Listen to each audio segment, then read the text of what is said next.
दोस्तों, ये कहानी है एक ऐसे 9 साल के बच्चे की जिसका बचपन किसी नर्क से कम नहीं था। लेकिन उस बच्चे ने हार नहीं मानी और पूरी दुनिया को अपने कदमों पर झुका दिया। चलिए देखते हैं कैसे। तो कहानी की शुरुआत सन 1172 से होती है, जहां हम अभी के नॉर्थ वेस्टर्न चाइना के इलाके को देखते हैं, जिसे उस समय टेंगुट किंगडम के नाम से जाना जाता था, जिसको टेंगुट राजवंश ही चलाता था। यहाँ पर कई सारे मंगोलियन ट्राइब्स के ग्रुप्स रहते थे, जिनके सरदार को खान कहा जाता था। इस ट्राइब्स के खानों की आपस में बहुत गहरी दुश्मनी होती थी, क्योंकि ये सभी लोग पावर में बने रहना चाहते थे, जिसके चलते इनके बीच अक्सर लड़ाइयां चलती ही रहती थी। इन लड़ाइयों में बहुत सारे लोग मारे जाते थे। मंगोलों की दुनिया में कोई नियम कानून नहीं थे, इसलिए इनको एक सुप्रीम खान की सख्त जरूरत थी, ताकि ये सभी लोग एकजुट होकर रह सकें। यहाँ से सीन शिफ्ट होता है और हम एक आदमी को देखते हैं जिसका नाम येसुई था, और ये चाइना के वेस्ट साइड से एक छोटा मोटा खान था। इस समय येसुई एक सफर पर निकला था। उसके साथ उसका 9 साल का बेटा तेमुजिन भी था। दरअसल येसुई अपने बेटे के लिए एक वाइफ ढूंढने के लिए निकला था। रात होने पर वो अपने दोस्त के ट्राइब पर आराम करने के लिए रुकते हैं। वहीं जब तेमुजिन अपने घोड़े के पास खड़ा होता है, तो उसके पास एक छोटी लड़की आती है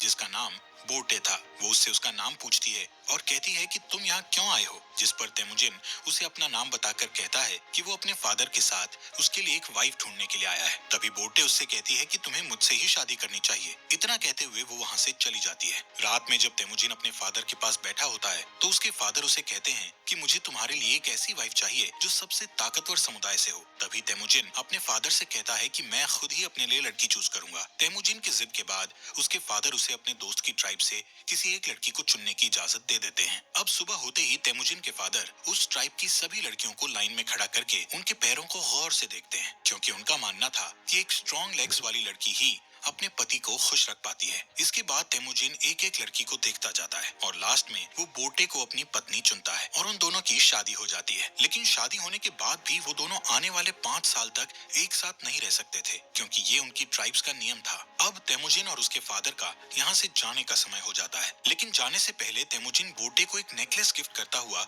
उसे कहता है कि वो उसके लिए जल्द ही वापस आएगा। यहाँ से येसुई तेमुजिन और अपने लोगों के साथ सफर पर निकल जाता है। कुछ दूर चलने के बाद वो लोग एक जगह पर आराम करने के लिए रुकते हैं। यहाँ पर वो सभी लोग काफी सतर्क थे, क्योंकि ठीक उनके सामने थोड़ी दूर एक और खान की ट्राइब के लोग बैठे थे। थोड़ी देर बाद उस खान का एक आदमी येसुई के लिए एक कटोरी में दूध लाता है, जिसका मतलब शांति का पैगाम था, और वो लोग समझौता करना चाहते थे। येसुई वो दूध की कटोरी ले लेता है और सामने बैठे खान के लिए भी अपनी तरफ से एक दूध की कटोरी भेजता है। येसुई के आदमी येसुई को खुद वो दूध पीने से पहले अपने किसी नौकर को पिलाने के लिए बोलते हैं, लेकिन येसुई उन्हें ऐसा करने से मना कर देता है, क्योंकि वो उस खान का विश्वास नहीं तोड़ना चाहता था और खुद ही वो दूध पी जाता है। दूसरी तरफ खान भी येसुई का भिजवाया हुआ दूध पी लेता है। थोड़ी देर बाद जब वो लोग अपना सफर फिर से जारी रखते हैं, तो रास्ते में अचानक ही येसुई के सीने में बहुत तेज दर्द होने लगता है, जिससे वो अपने घोड़े से गिरकर मर जाता है। यहाँ हमें पता चलता है कि ये सब उस खान के दिए गए दूध के कारण हुआ था, क्योंकि खान ने उस दूध में जहर मिलाकर दिया था। तभी तेमुजिन अपने फादर के पास जाता है, लेकिन उसके साथ के सभी लोग उसे यहीं पर अकेला छोड़कर वहाँ से जाने की तैयारी करने लगते हैं, क्योंकि उनके बीच एक परंपरा थी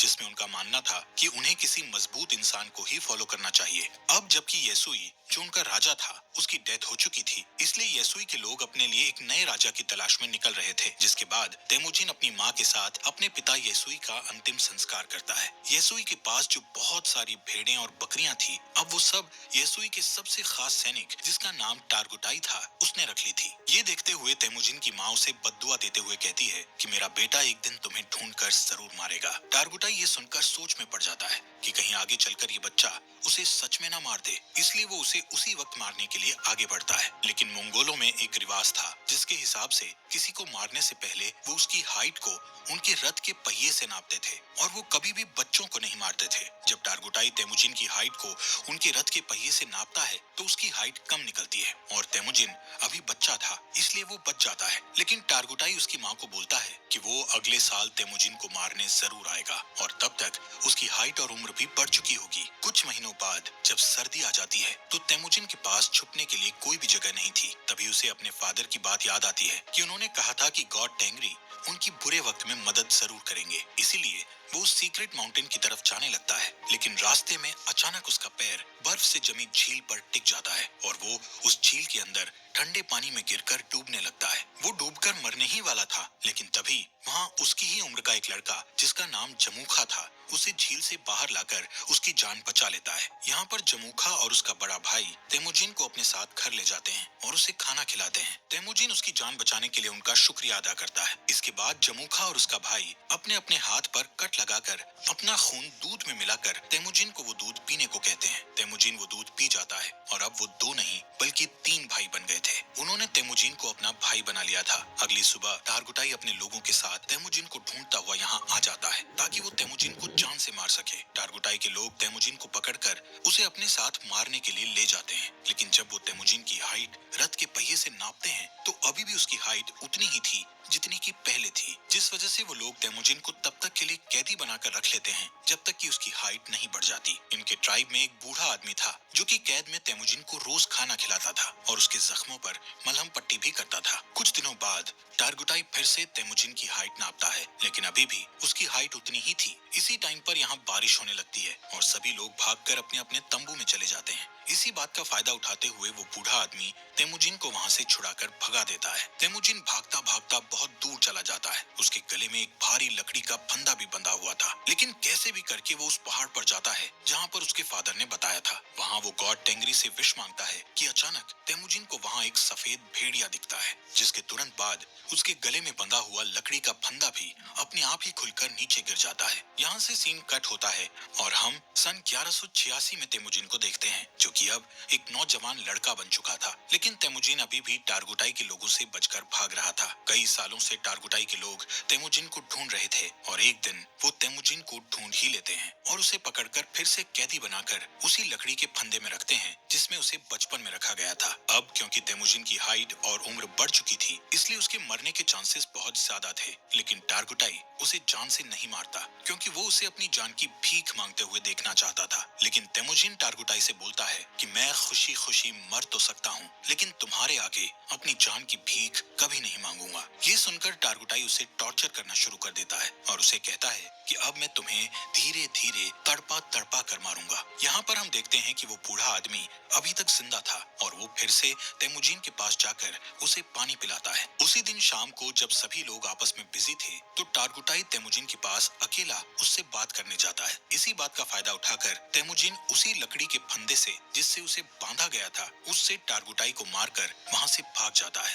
अब टारगुटाई को मारकर वो खुद खान बनने के लिए तैयार था। अब यहाँ पर वो सबसे पहले अपनी वाइफ के पास जाता है जिससे उसने बचपन में शादी की थी। वो बोटे के पास जाता है जो अब बड़ी हो चुकी थी और बहुत खूबसूरत भी। बोटे उससे कहती है कि मैं कई सालों से तुम्हारा इंतजार कर रही थी और अब फाइनली वो दोनों साथ थे। कुछ देर बाद वो लोग यहाँ से निकल जाते हैं। यहाँ से तेमुजिन सीधा अपनी माँ और बहन के पास उनसे मिलने जाता है। तेमुजिन को इतने सालों बाद देखकर उसकी माँ और बहन बहुत खुश थे, लेकिन एक दिन इनके ऊपर मर्किट ट्राइब के लोगों का अटैक हो जाता है। कई साल पहले तेमुजिन के फादर ने इस मर्किट ट्राइब के खान की मदर को किडनैप किया था और तब इस ट्राइब के खान ने कसम खाई थी कि वो अपनी माँ का बदला जरूर लेगा। और अब ये लोग यहाँ बोटे को किडनैप करने आए थे। बोटे और तेमुजिन दोनों यहाँ से भागने की कोशिश करते हैं, लेकिन तभी एक तीर बोटे को लगता है जिससे वो अपने घोड़े से नीचे गिर जाती है और वो लोग उसे किडनैप कर लेते हैं। दरअसल मर्किट खान बोटे को अपनी वाइफ बनाना चाहता था, वहीं दूसरी ओर तेमुजिन अपनी वाइफ बोटे को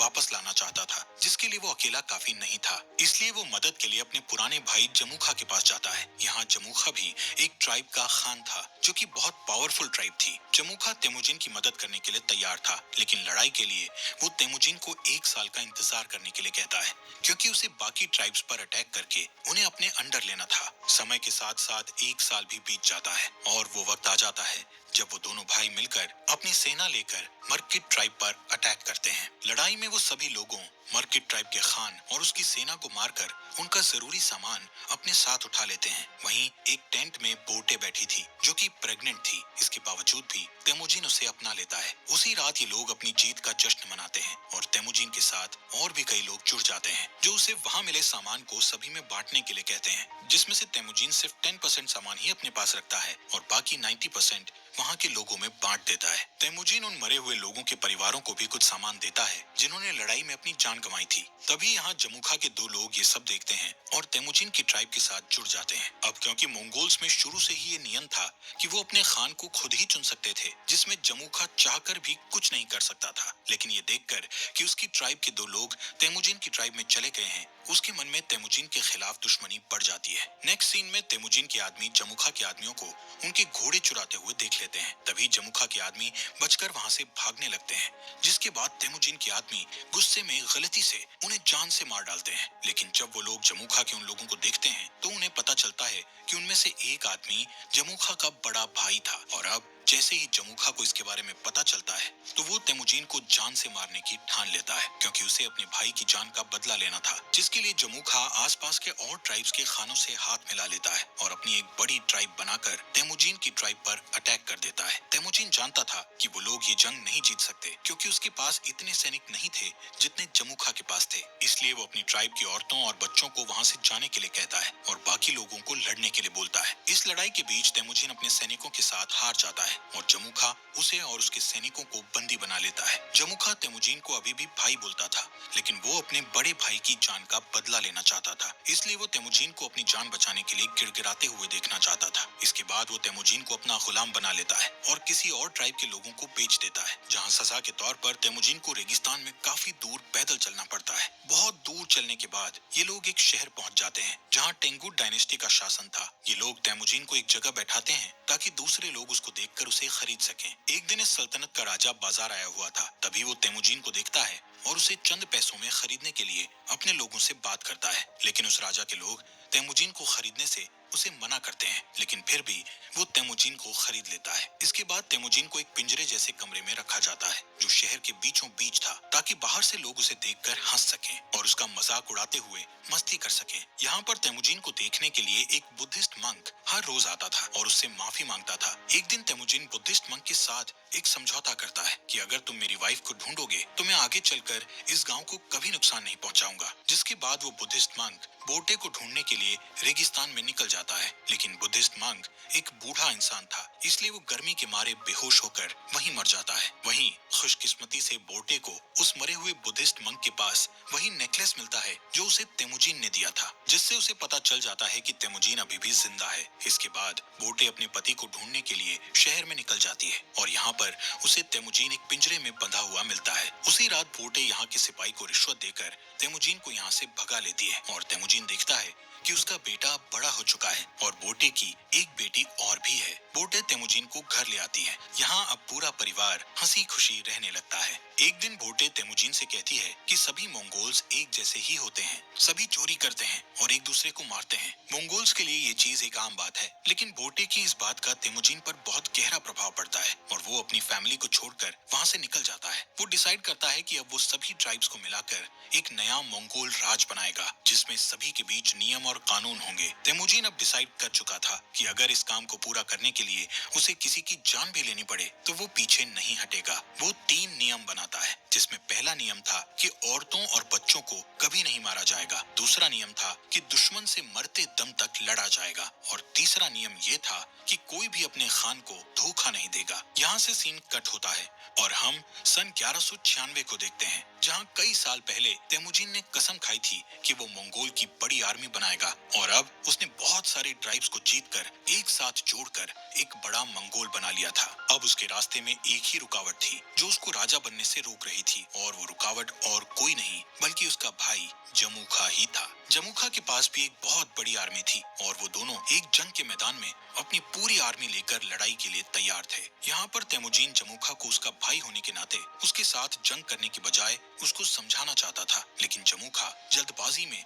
बिना कुछ सोचे समझे अपने बहुत सारे सैनिकों को लड़ाई के लिए भेज देता है, जिसके नतीजे में उसके सभी सैनिक मारे जाते हैं। कई घंटों तक लड़ने के बाद तेमुजिन आखिरकार उससे जीत जाता है और जमुखा के साथ उसके कई सारे आदमियों को जिंदा कैद कर लेता है। तेमुजिन जमुखा के बचे हुए सिपाहियों को मारने की बजाय उन्हें अपनी आर्मी में शामिल कर लेता है। यहाँ पर तेमुजिन जमुखा की ट्राइब में उसी बूढ़े आदमी को देखता है जिसने तेमुजिन की मदद की थी। तेमुजिन उस बूढ़े आदमी को अपनी ट्राइब का एडवाइजर बना देता है। रात को तेमुजीन जमुखा के पास आकर बैठता है और उसे कहता है कि भाई, ये जो अपना अपना राज बड़ा करने का लालच है, ये आज उन्हें जिंदगी के ऐसे मोड़ पर ले आया है कि उन्हें अब एक दूसरे की जान लेनी पड़ रही है। जमुखा तेमुजीन से कहता है कि अगर मैं तुम्हारी जगह पर होता तो मैं अपने दुश्मन के सभी सिपाहियों को मार गिराता। दोस्तों, इस बात से हमें ये पता चलता है कि तेमुजीन और जमुखा की सोच कितनी अलग थी। इस बातचीत के बाद तेमुजीन अपने भाई जमुखा को माफ कर देता है और उसे यहाँ से जाने के लिए कहता है। इसके बाद हम बोर्टे को देखते हैं जो तेमुजीन के पास आई हुई थी। तेमुजीन बोर्टे और अपने बच्चों को देखकर बहुत खुश होता है। यहाँ से सीन शिफ्ट होता है और हम सन 1206 में तेमुजीन को देखते हैं, जो इस समय सारे मंगोल्स का खान बन गया था, जिसका नाम गेंगीज खान पड़ गया था